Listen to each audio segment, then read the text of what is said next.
Good morning, everybody. Today we're going to do another modification here slash upgrade to the 2015 3.5 EcoBoost F150 here. Today I'm going to be throwing in the full race radiator and the full race upgraded transmission cooler there. Pretty straightforward install, just a few bolts and tabs basically. So I know there's a lot of other videos out there on it. I'm going to do my video on it. Everybody likes watching a few different videos before they tackle the task. Look how little this existing radiator is, the OEM there. It's doing its job. That'll do the job a lot better. And if you guys watched the last video, you know I'm going to be going to E85 here shortly. So I'm just doing everything I can to keep this, keep my temps in check, give it the best chance at succeeding and staying alive. So again, that's not going to stop my truck from blowing up, but it will definitely help keep things in check, and that's all I'm gunning for here. So we're going to get started. I'm going to drain the coolant, and we're going to start taking apart the truck here and hopefully successfully do the transplant of the full race radiator here. So stay tuned, and we're going to get started. I'm just going to grab this hose and a empty 1-gallon jug to start with, and a flathead screwdriver.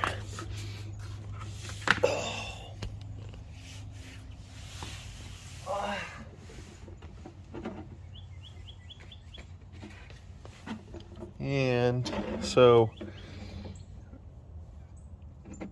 it is located right there, and you see that little nipple coming off. That's where I'm going to put the hose, and then we're going to use that flathead to open it up and drain it.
so just doing a quick update. I know a lot of this video is just going to be kind of me working on it.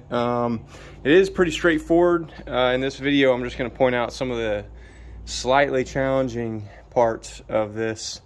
So right now I just separated your condensing coil for your AC. These are the AC lines right here, so don't back those out. There's a bolt right there that I removed, and that's kind of tricky. Box wrench will probably get it. You barely fit your socket wrench in there. So that's the bolt, and then there's a little tab on this side that you just push in and lift up on the condensing coil, and that'll lift up. So I'm about ready to lift the radiator out. On the back here, this wiring harness runs along the bottom and up the middle for their fans. That's just a pain in the ass. I don't have one of those pop tools. They're just a bunch of tree clips. So I was just able to reach in there with my hand and just kind of pry them out. But other than that, that's the two most challenging pieces right there, besides removing your transmission line cooler lines there. That was kind of a pain in the ass. But in the front here, it's basically just tabs. You just look at it and pop the tabs. For these pieces right here, pop the tabs. And then the radiator itself just has a bolt on either side, 1/2-inch bolt on either side. And then it's a matter of disconnecting the upper radiator hose, the lower radiator hose down here, and we're about ready to pull her out. So just want to give you an update. Kind of other than that, it's pretty straightforward, just a little tedious. So we're going to get back at it.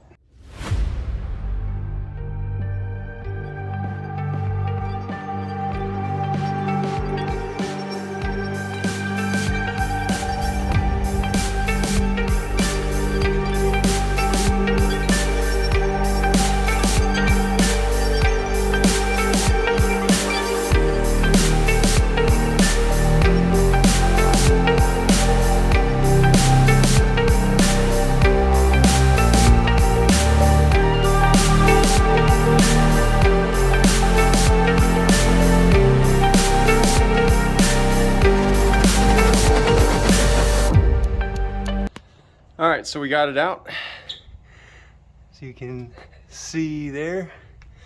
And I'll just add, you can see it better now, there's a couple of clips down here that you need to, I use the flat bar, just reach in there and pop off, but that's attached to the bottom.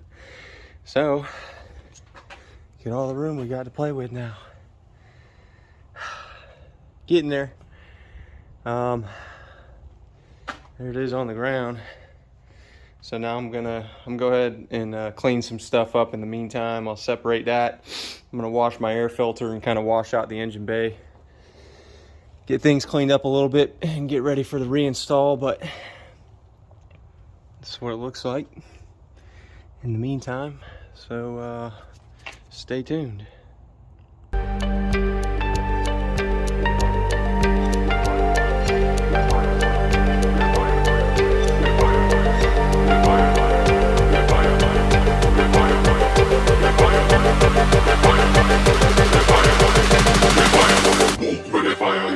Ofelia.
quick update. So I got it in, got a few bolts installed, holding her in. I just want to say, when you go to pop all these back in, it's a lot easier to just get underneath the truck and do it from the ground.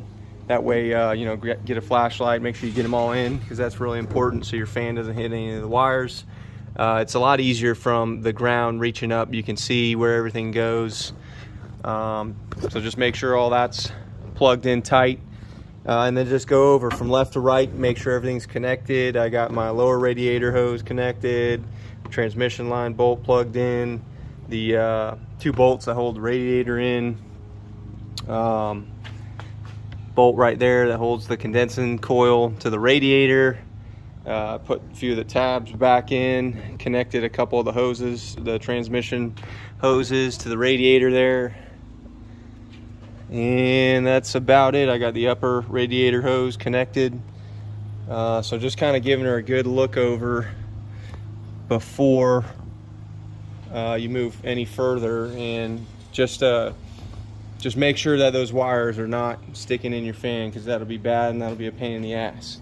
So we're ready to throw the transmission cooler on now and continue buttoning her up.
All right, so we just wrapped up the install, full race radiator and transmission cooler.